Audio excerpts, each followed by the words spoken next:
Very often, when on this program, we look at clips from congressional hearings, particularly clips of Republican members of Congress who have an inflated sense of self-importance and ego, trying to make themselves look like they are smart and well-prepared. It's merely disaster porn. And what I mean by that is it's not particularly instructive. It's sort of like, wow, they looked really dumb, but there's not that much to learn from it. Today, I have a very different example for you that is extraordinarily instructive, and we're going to link it actually to this recent report on the origins or oranges of COVID from the Department of Energy. But before I even do that, let's talk about what we're talking about.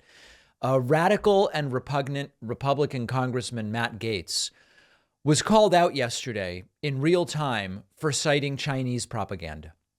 Now, what happens here is extraordinarily instructive with regard to confirmation bias and not only the willingness, but the eagerness of these right-wingers to accept any source uncritically if it confirms what they already believe. So let's take a look at this clip. This was a moment during the House Armed Services Committee where Matt Gaetz tried to sort of gotcha Colin Kahl, who's the U.S. Defense Undersecretary for Policy, and talk about the Azov Battalion getting access to American weapons.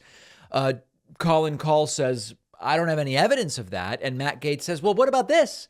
And it turns out that it is overt Chinese propaganda. You will also notice if you're watching this clip that some of the folks sitting in the audience really seem to be enjoying this. Okay, so let's take a look and then we'll talk about it. Is the Azov Battalion getting access to U.S. weapons?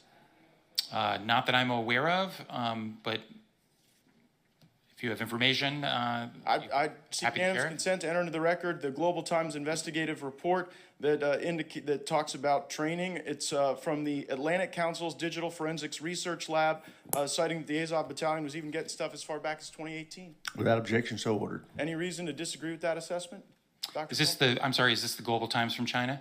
No, this is, That's what you read.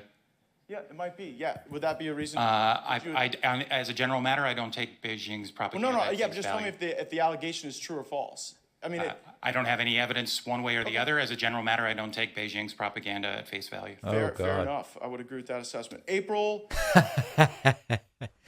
The Global Times, okay, is a daily tabloid newspaper published under the auspices of the Chinese Communist Party's flagship paper, the People's Daily. It is overtly Chinese propaganda. Now,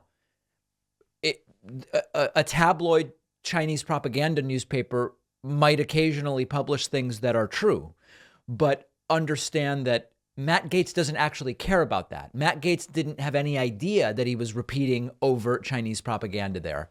And the sort of story of the day here is confirmation bias. Now, okay, Matt Gaetz probably later went and yelled at whatever staffer put that in his package of stuff for the day and said, I'm being ridiculed the country over for what I just did. And somebody is going to be fired or going to be admonished for it.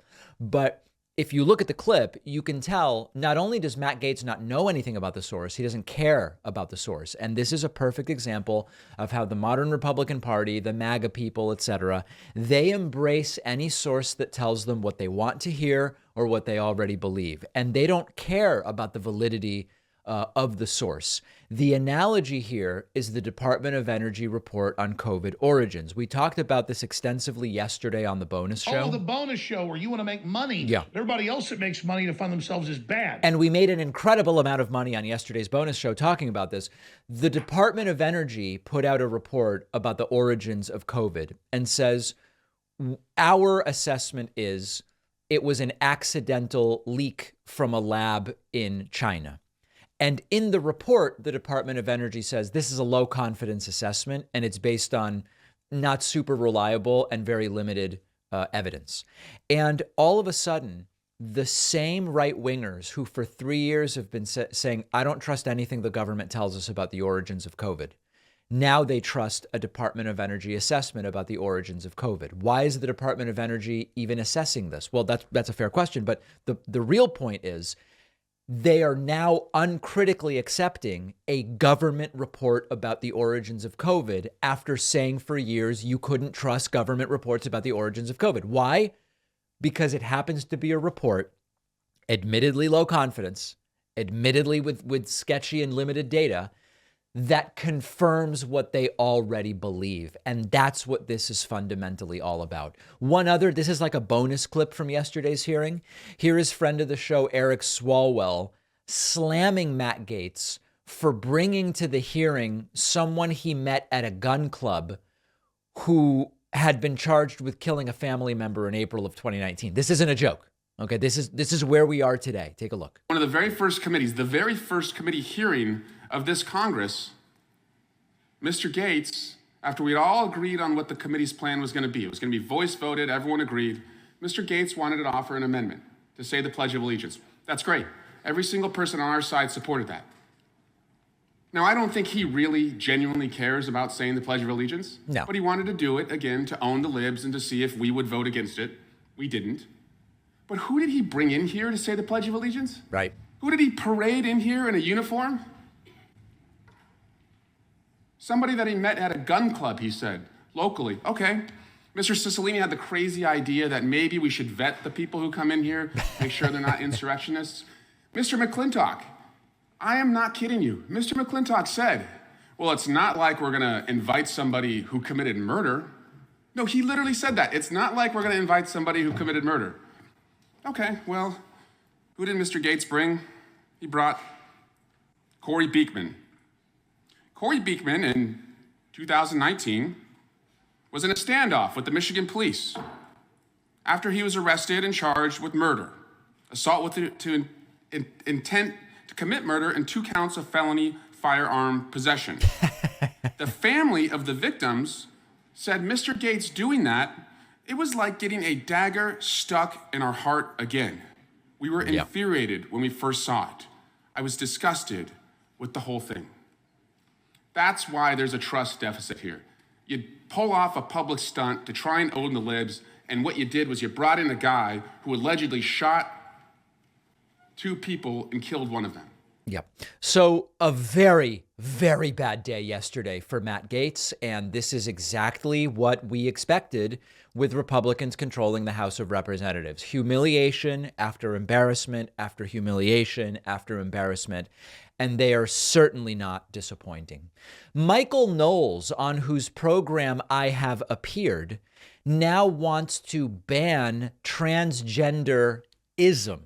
This is the latest in the confused and, quite frankly, delusionally obsessed anti-trans right wing. They have seized on the idea that they are going to get attention by just being obsessed about trans. And Matt Walsh is essentially just known for being anti-trans. And he's gotten great publicity from it and great attention. And so now a lot of these other right-wing hangers-on are trying to mirror that and saying, if I just talk about trans people all the time, I'm going to get attention, and right-wingers who don't know any better will contribute, and it'll be great, and I'll make money from it. So here is Michael Knowles, and his new thing is, we just need to ban transgenderism. Ban it. Speaking of the law as a teacher, great new law in Kansas. Kansas has become the first state to pass. By the way, what is it about like the tapping of the paper that is so pompous and pretentious? I don't know what it is about that. I'll play it for you again. Great new law there. Taps the paper. Something about that is just really annoying. Speaking of the law as a teacher, great new law in Kansas. Spiffy. Kansas has become the first state to pass a bill that defines woman as someone who is biologically born female. That's it. That's what a woman is, which means that this will ban men. And we will ban men who identify as transgender women from using single-sex areas designated for women. It's called the Women's Bill of Rights. Right. It was approved by legislators 26 Very powerful civil rights proposal. to 10 on Thursday. only Republican support there. And the bill defines a female as someone, quote, whose biological reproductive system is developed to produce ova. Uh-oh. But now that's going to be a problem. Developed to produce ova. While male refers to anyone whose reproductive system, quote, is developed to fertilize the ova of a female. This is a beautiful bill because it doesn't just say don't trans the kids. It doesn't just say wait till 8 to introduce kids to transgenderism in schools. Once they turn 9, that's fine. It doesn't just say only minors can't. It bans transgenderism for all practical purposes in the state, for everybody. And it has to. In order for women to have the right to have their own bathrooms, you have to ban transgenderism entirely. Ban it. You can't just ban it for the kids. It's got to be entirely. While you're at it, you should ban racism too. In order for women to be able to have their own locker rooms at the gym, you have to ban transgenderism entirely. Ban it.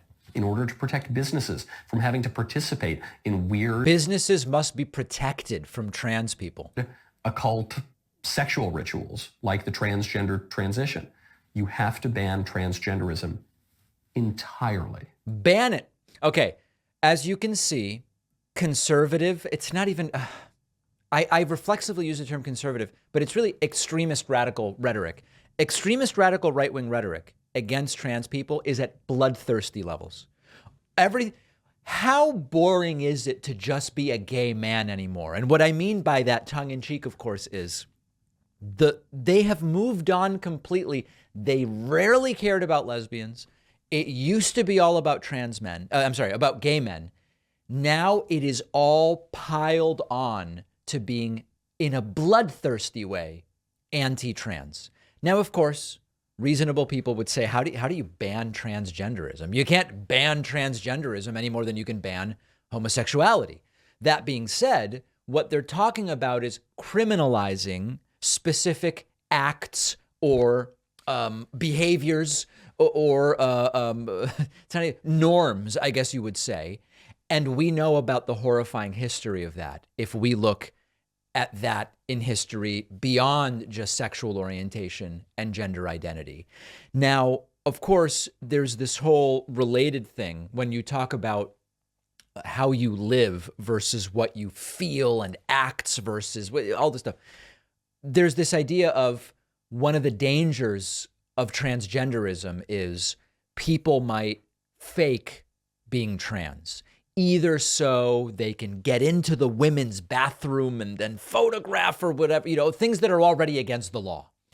But when you zoom out and you look at the level of bloodthirsty viciousness against the trans community right now, why on earth would anyone fake being trans, given how horribly trans people are being treated and the level of stigma against them? Now, I'm right there with you in saying, might someone experiencing strife in their life wrongly come to believe for a period that being in the wrong gendered body is what's causing them the problem. And then those people might explore that and then go, oh, you know what? This wasn't the issue. Actually, the issue was something else.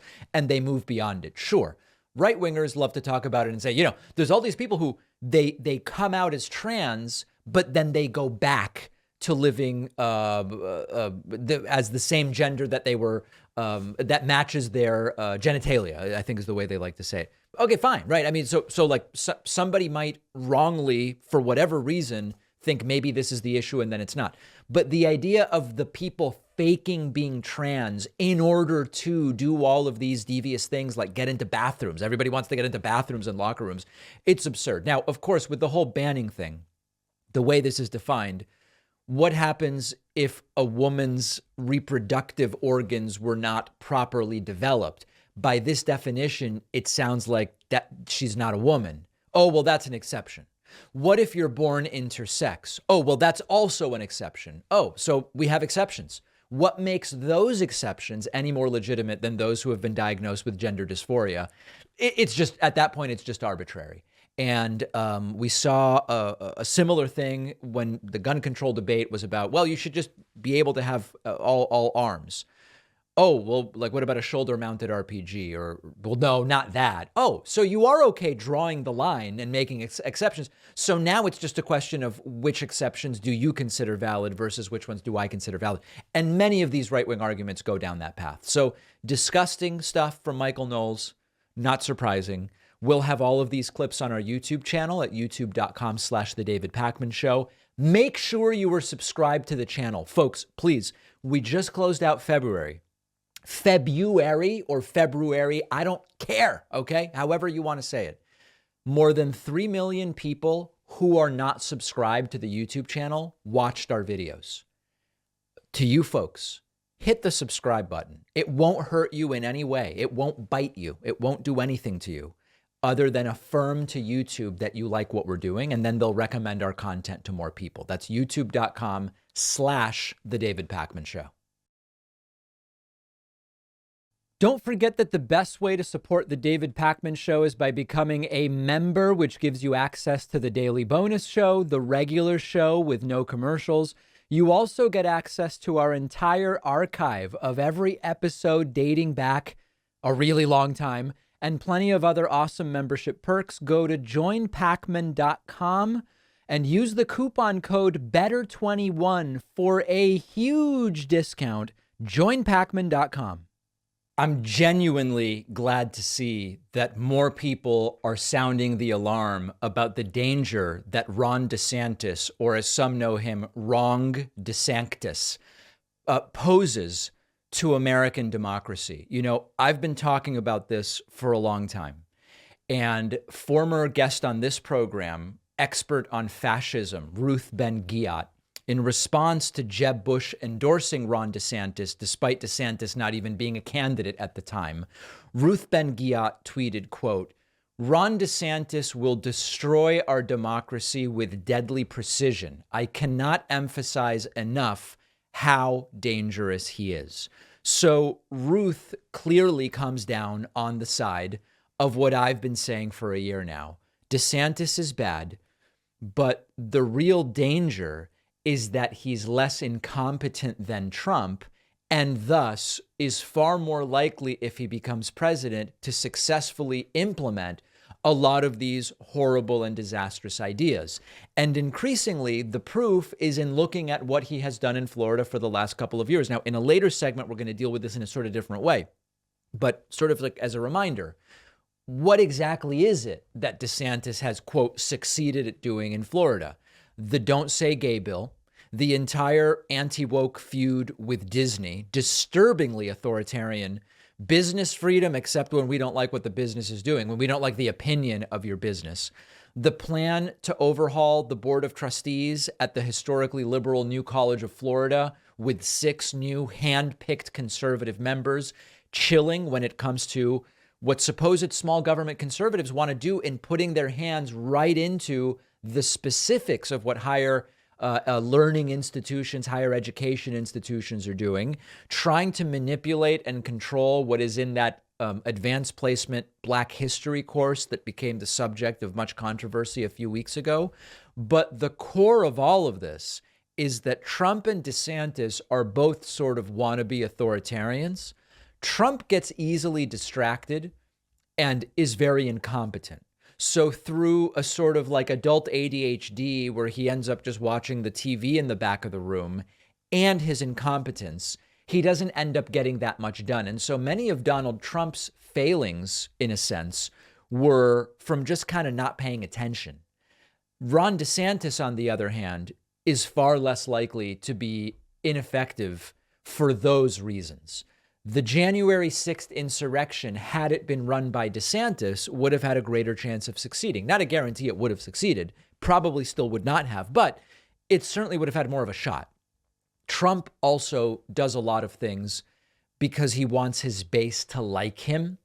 And his interest, Trump's interest in a lot of the things he thinks of doing, is geared around, I think my base will like this and I think people will praise me for it. DeSantis genuinely seems to have like a culture war delusion that he has to win. And as we've talked about, being a true believer, in a sense, makes you more dangerous. Now, I want to then add another caveat, because this DeSantis is a complicated guy. DeSantis is not a dumb guy in the way that Trump is kind of dim. And part of me wonders whether DeSantis really believes any of it personally. But as long as he's committed to it because it's what he believes he has to do for political expediency and to succeed, he is still a true believer that it's what he should do, even if personally he thinks a lot of these things are kind of dumb ideas. So the big hope against DeSantis and the dangers that he poses basically comes down to his complete and total lack of charisma. And we're going to look at some examples of that in a moment. His complete and utter lack of charisma might make him ill-suited to actually defeat Donald Trump in the national campaign that we seem to be barreling towards, even though DeSantis hasn't officially announced anything yet. It is genuinely tough to find a less charismatic person than Ron DeSantis, at least among the people in the major spotlight right now. So that's Ruth Ben-Ghiat accurately concerned about the threat that DeSantis poses to democracy. Let's now see what Ron DeSantis has been up to in this growing civil war against Donald Trump. This might truly be the most interesting Republican primary that I have ever been involved in covering, by far, even more than 2016. We now have video of Ron DeSantis on the Fox News program hosted by Jesse Waters. And Jesse Waters brings up to DeSantis Trump's increasingly frequent and unhinged attacks against him. And for now, DeSantis's approach has been to take the high road. I don't know that that will work, but that has been DeSantis's approach so far. Let's take a look at how DeSantis responded yesterday when confronted with the recent comments of Donald Trump. All right, well, former President Donald Trump, definitely thinking about you. You haven't said a lot. I know you've heard what he said. You can see this collision is coming, can't you? Yeah. Well, look, Jesse, I mean, he used to say how great of a governor I was, and then I win a big victory, and all of a sudden, he had different opinions. And so you could take that for what it's worth. But, at the end of the day, I think one of the reasons I've been successful as governor is I don't really pay attention to a lot of the background noise. I mean, he's obviously a big fish, but I get attacked all the time from every different angle. And you either put points on the board or you don't. And so I just focus on delivering the wins. And I think we've done a pretty good job of following through on our promises. So this is super interesting. There's two interesting things here. One is this is the first willingness we're really seeing from DeSantis to actually go at Trump. Now, you might say, David, that's very light. All he's saying is Trump used to praise DeSantis and now he doesn't. Yeah, right. But that's one of the big things that Trump does. And Trump doesn't like being called out for it, which is he doesn't praise or criticize people based on whether he genuinely thinks they're doing a good job or not. He praises or criticizes people based on how they treat Trump and whether what they're doing is useful to Trump. So first thing there that DeSantis is doing is calling out Trump's hypocrisy and how Trump's opinion of people just wavers based on what's good for Trump. Secondly, the other interesting thing here that we are seeing is that DeSantis is starting to lay the groundwork for approaching this campaign from the perspective of Trump's just like another guy. And he even says in there, I get attacked all the time. And while he concedes Trump's a big fish, he is basically suggesting Trump is no different in any serious way than everybody else who attacks him. And Trump doesn't see himself as being like everybody else. Trump wants to be exalted and held above everybody else. So DeSantis saying, I get attacked all the time by all sorts of people. He's just grouping Trump in with everybody else, which Trump is not going to like. Now, DeSantis talks about his wins, and I mentioned this in the last segment a little bit. Florida, 12th highest in COVID death rate per capita. It's completely mediocre in terms of crime. It's right in the middle. Completely mediocre on healthcare. Completely mediocre on infrastructure. Not one of the worst, nowhere near the best. It's sort of like Florida, we're way better than Mississippi and Arkansas on all of these metrics, but we're nowhere near New York or Massachusetts or Connecticut on any of this stuff. And I like Florida as a place to go, but it's not like they have a great record for DeSantis to actually write home about. His accomplishments are things that are virtue signals. As I mentioned before, the banning CRT, we're going to have wrestling matches really early in COVID because we want to, and taking control of Disney because it went woke, the anti-woke act, the Don't Say Gay bill. That's the sort of thing that DeSantis is known for. One other funny moment from this interview It really seemed like Jesse Waters for a moment thought DeSantis was going to announce his run on his program. Didn't happen. I mean, you're obviously running for president. You got the book. You're going around the country doing these events. I mean, what's going on here, I'll Governor? tell you what, I've got, well, I'm proud of what we've done in Florida. A lot of people ask me how you do it. Yeah. But I've got over the next few months, I've got a big legislative session. We just won a big re-election victory. I made a lot of promises. We're going to deliver on those promises. So finish reading the book. I'm happy to come back and discuss that with you. But I'd like to come back over the next 3 months and discuss a lot of these legislative wins that we're having. For example, we're going to make sure our universities are free. So now he's just going to talk about something else. He doesn't actually want to address the presidency thing. From this DEI ideology, and that's going to be a great bill to be able to sign here coming up very soon. All right, well, former President Donald Trump definitely thinking about you. Okay, so then we get into the thing we looked at before. Okay, so DeSantis not ready to announce yet. He's starting to criticize Trump, but there's something even more interesting that the DeSantis campaign, the DeSantis administration did. Let's talk about that next. Ron DeSantis had a book event, and he had all the Trump supporters kicked out. Is this free speech? Is this inclusiveness? Is this a big tent party? This is one of my absolute favorite things this week. Extremist Laura Loomer, who I think very little of, she went with a bunch of Trump people to a DeSantis event in Leesburg, Florida. It was a book event, Books a Million. And the Trump people were kicked out by security because the DeSantis people said they've got to go. Now, remember, DeSantis isn't even running. Trump's not DeSantis's opponent in any official sense right now. And in addition to that, Trump did endorse DeSantis for governor, albeit pretty half-heartedly. So it's wild that this is going on. Take a look at this video of security telling Laura Loomer and all of the Trump people, the DeSantis people are kicking you out. And they were in that line with their police department? Yes. Why? Because of what you're wearing? Because they told me to say anybody wearing Trump has to go right now. I mean, listen, all these people are nuts, but anybody wearing Trump has to go right now is whacked stuff. This isn't like, if you try to go to if Ron DeSantis declares that he's running and a bunch of people try to get into the rally with Trump signs, obviously they're going to take the Trump signs and probably kick you out. That's a political rally. This is not a political rally. This is a very different thing, and they're still kicking these people out. Free speech. Okay, I'm sorry, guys. I have to call LPD now. That's fine. Okay, he's got to call the police now. And then there's another clip here where the security guy even seems to say to these folks, you're acting like the far left. It's crazy what is happening, but the big story is Trump supporters kicked out. DeSantis doesn't want Trump supporters there. Here we go. Uh-oh. Oh, boy. Looks like our clip froze here. Let's see if we can reset here and get it going, because this is a critical clip.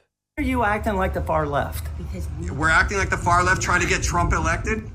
Yeah, well, you're acting like the far left. You're trying to get Trump elected? Brilliant security guard, huh? Trying to get Trump elected. Trying to get Trump elected is the far left? Yes. Trying to get Trump elected is the far left. Listen, I am a Trump supporter. Well, but technically, you shouldn't be over there then. I'm doing my job, dude. So are we. Are we. How crazy is this American right-wing movement? Just people, everybody's brain has been replaced with mayonnaise. But you're on private property, you need to leave. Okay.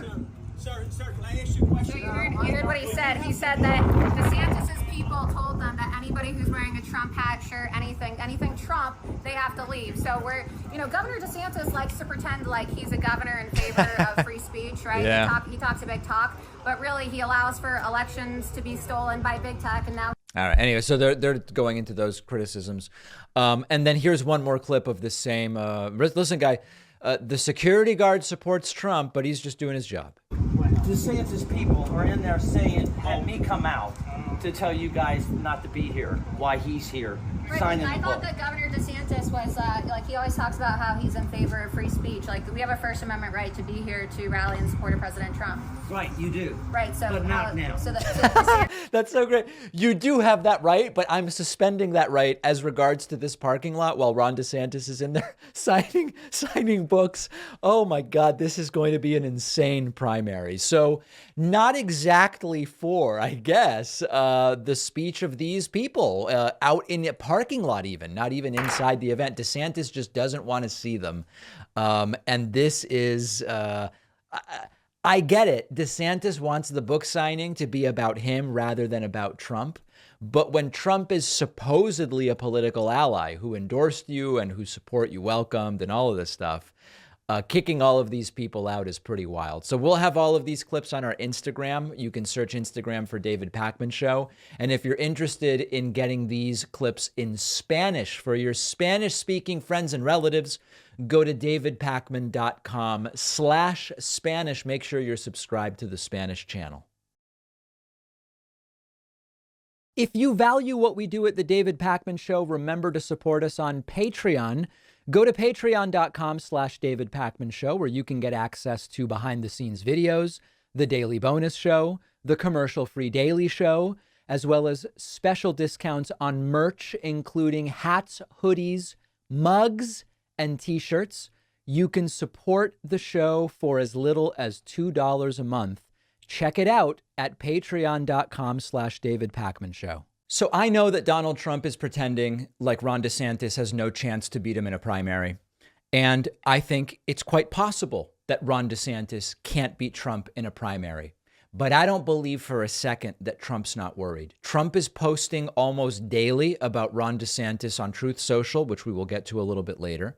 But Trump actually seems so panicked about DeSantis that he is lying uncontrollably about him all the time. Simple, easily to disprove lies. Here is a clip from Trump yesterday on Sebastian Gorka's show. If you're not up to speed on this program, I forgive you. It's not exactly this show is not exactly on the vanguard of political analysis. But in any case, in just a few seconds, Trump tells multiple lies about DeSantis while ignoring the fact that the things which he is accusing Ron DeSantis of, he actually did himself. I won't even tell you what they are. Let's see if you can pick them up here. Well, thank you very much. It's nice. And we have such incredible spirit and love out there. You see that in these polls. You know, you have people, they start and everybody thinks they're wonderful. I mean, look, Ron, who I know well, he tried to cut Social Security. He wanted to bring the minimum age to 70 or above. He wanted to cut Medicare. You know, that's not, when people hear that, they're not going to be voting for him. No. Okay. There are so many lies in there already. So there's two parts to this. First of all, Trump proposed cutting Medicare and Social Security every year he was in office, either through the budgets that he submitted, which you can say, well, that's a political document. It wasn't the budget that was... Okay, but it's the budget Trump submitted. Trump's budget proposal would have cut Medicare and Social Security.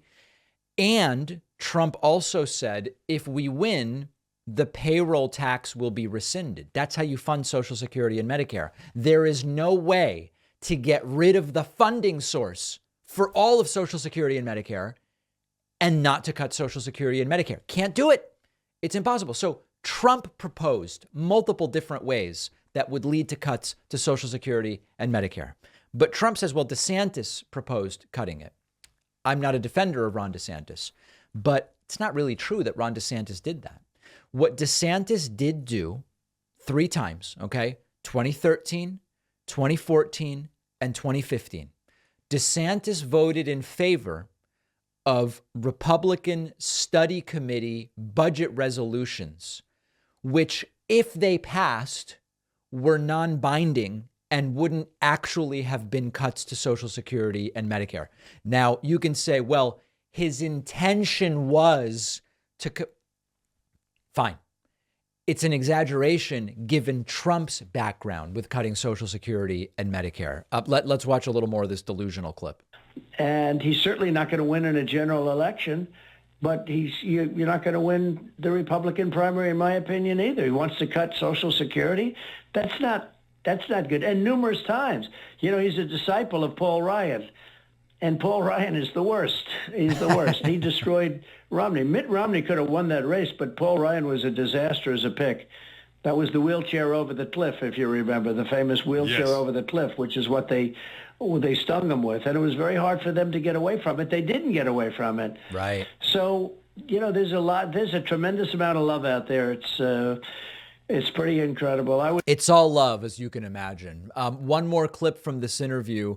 Here is someone proposing that instead of Ron DeSanctimonious, Trump instead referred to DeSantis as Ron DeStablishment, which is, man, what a primary we're up against here. We'll talk about the next election and your comments on ballot harvesting, but you made We need to get to those incisive comments about ballot harvesting now 3 years out. Of news on Truth Social and on your recent rallies with your new nickname for the governor of Florida, Ron DeSanctimonious. Mr. G, somebody else has come up with another nickname. What is the nickname you have for us, Jeff? It's got to be Ron DeStablishment. Mr. President, Ron DeStablishment. What do you think of that? That's not bad. I've heard worse. They came out with lots of different names. Meatball, I didn't like that one too much, but they came out with a lot of different names, and that's not bad. I've heard of worse. Yeah, all right. So Trump is workshopping other nicknames for Wrong DeSanctis. There he is, just telling lies, and he'll continue to tell those lies for as long as he's allowed to do it. At some point, maybe Ron DeSantis will take it head on and say, it's not true. Your budgets actually sought to cut Social Security and Medicare. For the time being, DeSantis isn't running, so he's not taking it on from a policy perspective. All right, let's now move from the Sebastian Gorka program to Truth Central. Trump on his social media platform melting down because Fox News is spreading Ron DeSantis propaganda. Now, I'll be honest, Fox News is spreading Ron DeSantis propaganda. Trump's not wrong about that. What's funny is he doesn't seem to get that Fox News's priority here is to maintain access to power, whoever ends up holding the power. And so, yes, Fox News does seem to have a preference for DeSantis, but they're not going to abandon Trump. If Trump wins the first couple of primaries, Fox News will be back to Trump and eating out of his hand. That's all Fox cares about. Here is what Trump posted to Truth Social saying, quote, Fox News is promoting Ron DeSantis so hard and so much that there's not much time left for real news. There was never real news on Fox, but okay. Reminds me of 2016 when they were pushing Jeb. The new Fox poll, which have always been purposely terrible for me, has Trump crushing DeSanctimonious, but they barely show it. Instead, they go with losers like Karl Rove, Paul Ryan, and now even Jesper, who have been wrong about everything. Isn't there a big, beautiful capital N network which wants to do well and make a fortune besides? Fake news. Now, as a reminder, here's the promo. This is unabashed Ron DeSantis propaganda. Here's a promo for the show Fox did. Fox Nation's hit docu-series is back. Who is Ron DeSantis? We will never, ever surrender to the woke mob. Florida is where woke goes to die. He was in the Middle East advising SEAL Team 1. To advise them, you have to be the best of the best. He's a good man. He's a good husband. He's a good father. Is this Ron DeSantis' opportunity to run for higher office? I think it is. Who is Ron DeSantis? Streaming now. Yeah, this is the epitome of newstainment, right? I mean, this is not meant to be informative. This is supposed to be entertaining to the Fox News audience, and it is overt propaganda. So Trump isn't wrong to be posting about that. Lastly, Trump then posting about polls. Trump crushes DeSantis in Fox News poll. And again, it is not untrue when you look at the polling data right now, when you have multi-way polls, meaning Trump, DeSantis, Haley, Tim Scott, Mike Pence, Mike Pompeo, and whoever else, Trump does quite well. When it is Trump versus DeSantis head on, it is much less good for Donald Trump. And so Trump is not wrong about that. We are going to continue following the polling, but most importantly, we are going to continue following the growing civil war within the Republican Party. Related to this, CPAC starts tonight. the Conservative Political Action Conference. It's going to be a pretty low-end CPAC because CPAC's organizer, Matt Schlapp, has been accused of groping a male staffer, despite being anti-gay personally. And this seems to have led to a lot of no's for people who have been invited to CPAC. We are going to start our live coverage of CPAC tonight on YouTube, Twitch, and Facebook, so I hope you will tune into that. And my curiosity about this year's CPAC, this year's first CPAC, they seem to do it 5 times a year now, is going to be, do they take any kind of overt position on the 2024 Republican primary? Does CPAC remain overtly pro-Trump? Does CPAC become agnostic? Do they pretend there is no primary going on? Is it just up to whoever speaks? One of the opponents of Trump, Vivek Ramaswamy, whose campaign is not exactly launched with much fanfare, he is actually going to be a speaker at CPAC. So it's going to be a very interesting thing to see. It will be live starting tonight on YouTube, Twitch, and Facebook. I hope you will join me. And remember, you can get it all, truly get it all, on the main YouTube channel, youtube.com/The David Pakman Show. If you are not yet subscribed, please subscribe, folks. This is my Jeb Bush please clap moment. Please subscribe. Follow us on social media. Interact with the David Pakman Show community. See exclusive content. See when we're taking calls live. And stay up to date on other big show announcements. We post daily. Find us on Reddit, Twitter, Instagram, Facebook, Discord, and TikTok. We talked a couple of weeks ago about this kind of sad downfall of Bill Maher, a guy who I generally used to like and still think has valuable insights on some issues. I have a really great illustration that was sent to me by a viewer yesterday about where Bill Maher really has gone off the rails. And this is a clip from an interview he just did with Jake Tapper from CNN. Bill Maher has been sort of anti-woke in that he's been arguing against wokeness and saying that this aspect of the left is bad. And, you know, to the extent that the left goes too far with identity politics or whatever the case may be, you can find no bigger critic than me. When I find an element of the left that I don't like, I call it out, and there are sometimes some consequences to it. Some in my audience don't like me doing it, but I try to make those call outs proportional to how significant these things are within the left. Fine. Bill Maher is asked, what is woke? And he spits out a word salad. It's like a chop. It's like a confetti salad. The ones where it's almost like little tiny bits.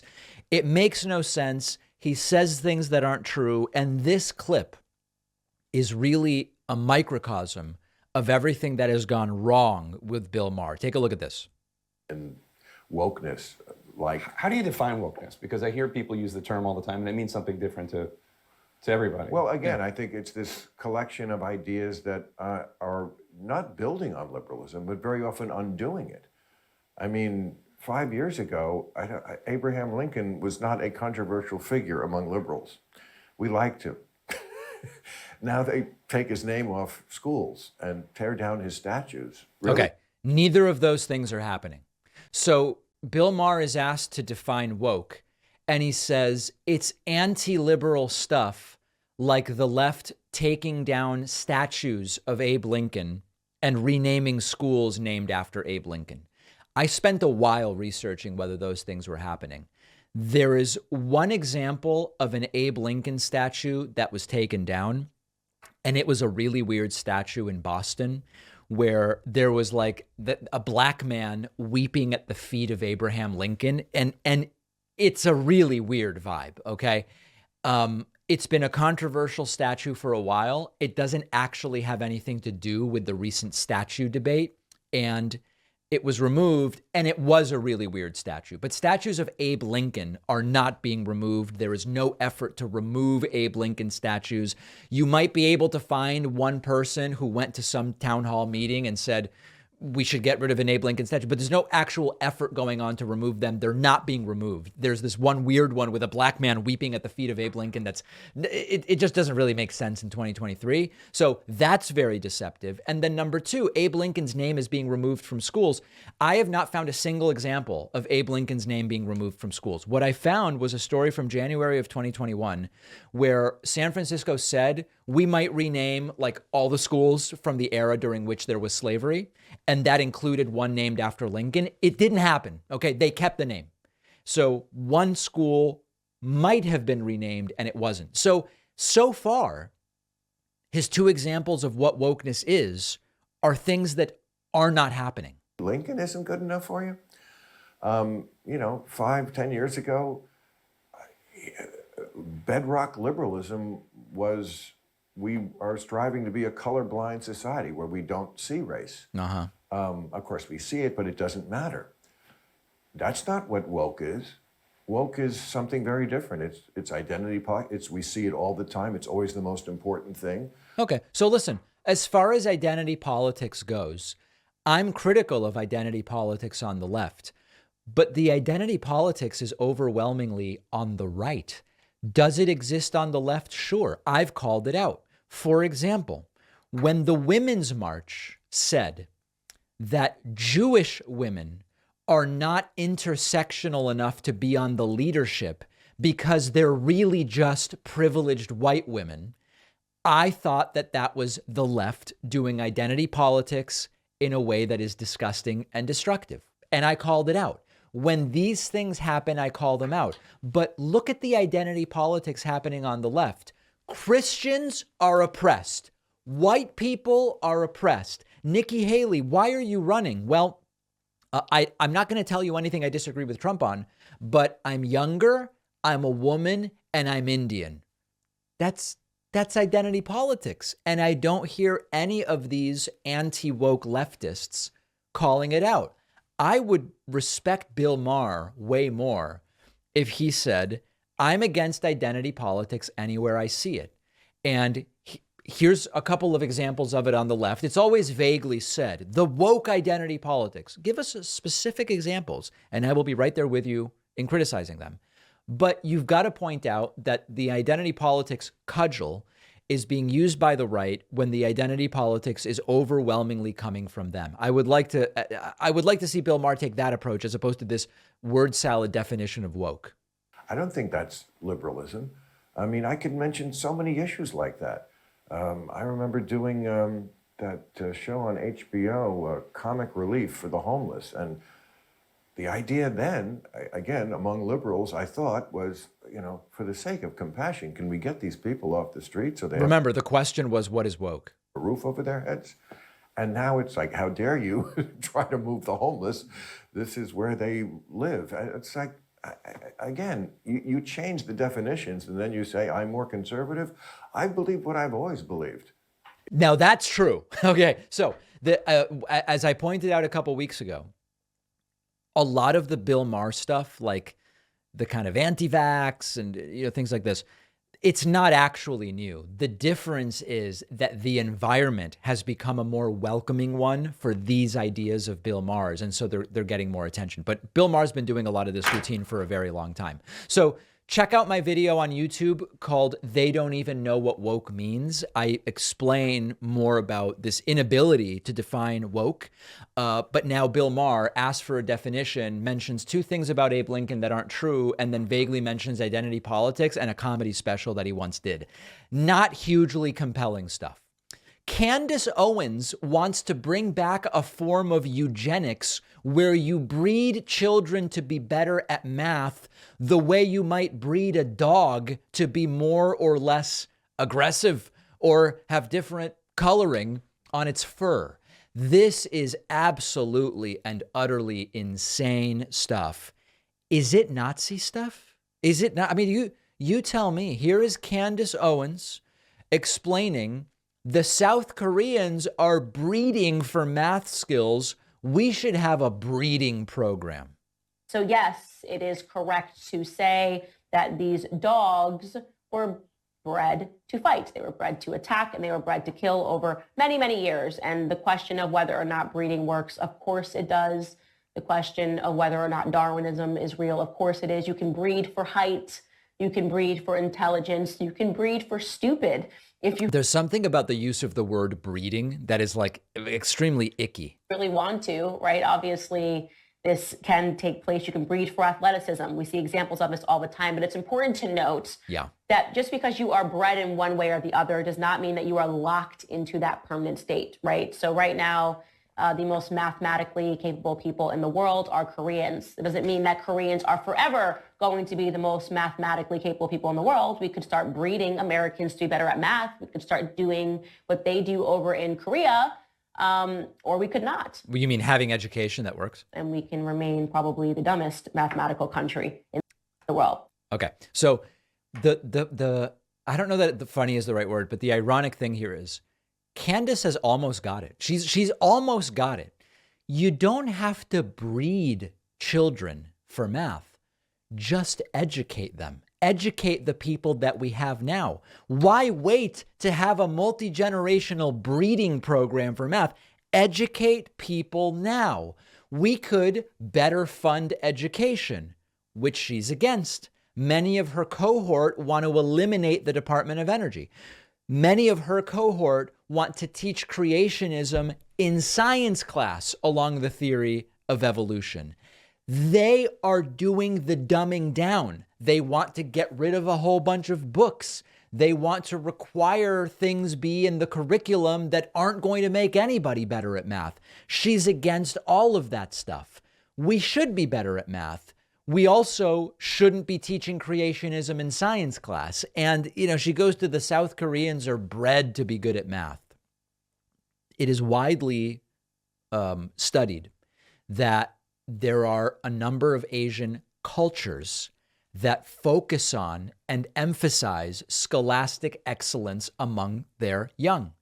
When schools are well-funded and well-supported, and teachers are appropriately paid, and that allows the attraction of better teachers to the job, they're against all of the stuff. It's like she's going eugenics, where what you need to do is you need to fund education. And it's the similar sort of thing when, some of these folks, they like to talk about, you know what? Actually, I don't even need to give other examples. These really stand on their own. She's almost got it. Why aren't we creating an environment in which students are better at math? Well, a lot of it is not about genetics. It's about her movement saying, do all of these things which weakens education. And it's frustrating to see that she's so close, but the narrow worldview won't let her realize, oh, wait, maybe like all the stuff I say about defunding public schools isn't going to get us to what we need. I don't know that she's ready to deal with that, but she's of the mindset of, we've got a problem, let's use eugenics to fix it. We don't have to wait that long. We can fix it right now with education. We have a voicemail number. That number is 219-2-DAVID-P.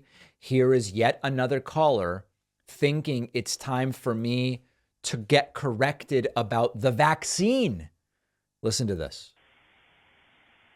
Hey, David. I'm listening to your show now. Boy, you are doing some major backpedaling on what you are guilty of with regards to the vaccine. I'm backpedaling. Well, but that sounds interesting. Let's see if the voicemail explains in what way I'm backpedaling.